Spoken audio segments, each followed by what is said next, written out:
احنا كسودانيين العالم بيستغرب مننا في كلمه واحده اللي هو شنو؟ كلمه يا زول.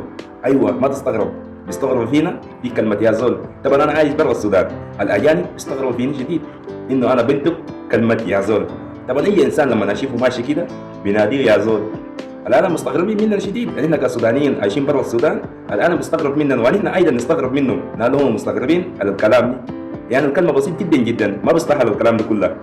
الكلمه كلمه يا زول كلمة بسيطة جدا جدا. يعني زي الأخونا السعودي بيقول يا رجال، زي الأخونا المصري بيقول يا عمي، زي الأخونا سوري بيقول يا زلمة. يعني الكلمة بسيط جدا جدا ونفس الكلام، ولكن اللهجة مختلفة.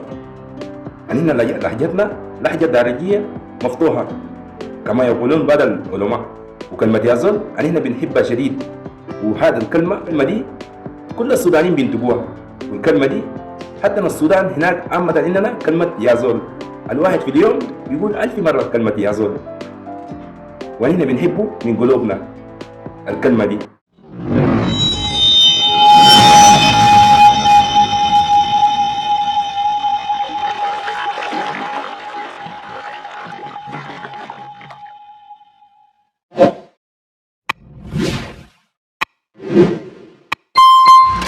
السلام عليكم يا شباب، كيف حالكم؟ بتمنى تكونوا في احسن الحال. معاكم عمار من قناه ميديا. اذا كنت اول مره بتشوفني بتمنى منك تعمل اشتراك وتفعل الجرس عشان يوصلك كل ما ننزل جديد على القناه. وتاني شيء ما تنسوا تصلوا على نبينا محمد عليه افضل الصلاه والسلام وتم التسليم. وتاني شيء الليله نتكلم عن مواقع التواصل الاجتماعي، سوشيال ميديا. الليله نتكلم عن سوشيال ميديا. قبل ما نتكلم عن سوشيال ميديا بتمنى انه منك اذا كنت ما مشترك تنزل تحت تعمل اشتراك وتفعل الجرس عشان يوصلك كل ما ننزل جديد على القناه. طبعا احصائيات بتاعت القناه بتقول انه الناس اللي بتشاهد اكثرهم انه ما مشتركين في القناه. والقناه طبعا جديده، دعم قوه بخلينا نستمر على الفيديوهات في نشر القناه. ما تنسى صلوا على نبينا محمد عليه افضل الصلاه والسلام. خلينا نخش على العناوين. اولا، التواصل مع الآخرين. مواقع التواصل الاجتماعي تعتبر منبر لتبادل الأفكار، لكن مواقع التواصل الاجتماعي لديه جانب سلبي ولديه جانب إيجابي. اليوم نتحدث عن الجانب السلبي شنو والجانب الإيجابي شنو. الجانب السلبي اللي بتأثر على الإنسان في حياته أو في المستقبل، وأيضا من الجانب الإيجابي اللي بتأثر في حياة الإنسان بتحليه في حياته مستمر وفي حياته كويس. اليوم نتحدث من الجانبين. اول شيء خلينا نتحدث من الجانب الايجابي وبعدين نعود على الجانب السلبي على مواقع التواصل الاجتماعي او السوشيال ميديا. اولا، مواقع التواصل الاجتماعي تعتبر منبر لتبادل الاحداث وتبادل الافكار ايضا مع اشخاص مختلف البلدان في حول العالم. ايضا ثانيا، سرعه التواصل. هذه المنصات استطاعت من سرعة التواصل بين الآخرين، سواء كانت أنت في دولة وهو في دولة. استطاعت هذا المواقع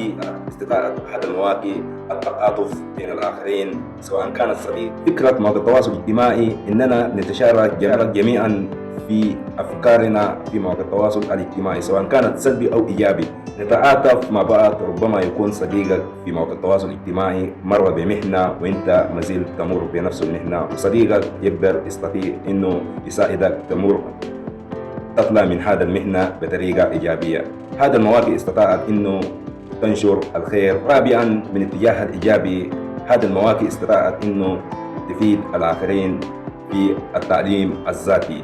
في فوائد مواقع التواصل الاجتماعي في خلال التعليم الذاتي، من خلال المعلومات المختلفة ممكن الطالب أو في نفس المجال ممكن يقدر يستفيد إليها من متابعتك عن طريق الباحثين العلميين الذين ينشرون مقرراتهم العلمية في مواقع التواصل الاجتماعي. ممكن الطالب يستفيد من خير، أيضا يساعد للتعليم بشكل مجاني من غير مقابل مادي. أيضا خامسا، نشر المعرفة. تتيح الفرصة للخبراء والمختصين، تتيح الفرصة لكافة المعرفة. ثالثا، حرية التعبير عن الرأي في مواقع التواصل الاجتماعي، تتيح الفرصة لكافة أنواع البشر حرية التعبير عن الرأي في مواقع التواصل الاجتماعي، تعبير الآراء وأفكارهم المختلفة حول العالم. أيضا مواقع التواصل الاجتماعي لديه إيجابيات كثيرة ممكن يستفيد منه المستخدم من خلال الهاتف أو من خلال الجهاز الكمبيوتر. أيضا لازلنا نتحدث على الجانب الإيجابي. أنا متأكد لغدا لا نكمل الجانب الإيجابي، لديه كثير من جوانب إيجابي تقدر تستخدم المستخدم. خلينا نبدأ نتحدث عن الجانب السلبي. قبل ما نبدأ على الجانب السلبي نتحدث عن الجانب السلبي.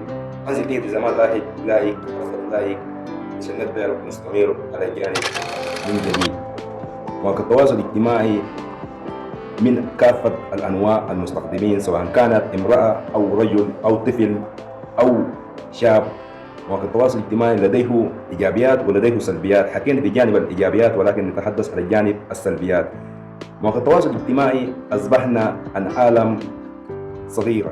تخيل معي يا عزيزي المشاهد، الواحد من ما يصبح الصباح لما تقوم من النوم كده، أول شيء بتمسك شنو؟ بتمسك الموبايل.